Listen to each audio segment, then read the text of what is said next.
Hi guys, just a few quick tips on how to wear spatulas on your tool belt. So let's go to it. Classically you can use your hammer holder like this.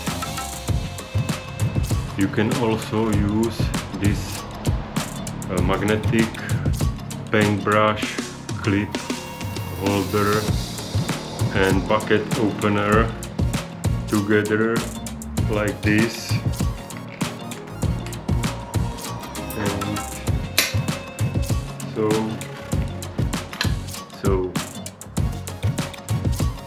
I also use such as carabiner, integrate into handle, fix it, glue it, and like this, and like this.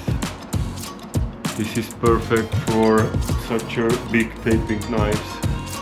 And that was all for today. Until the next one, bye.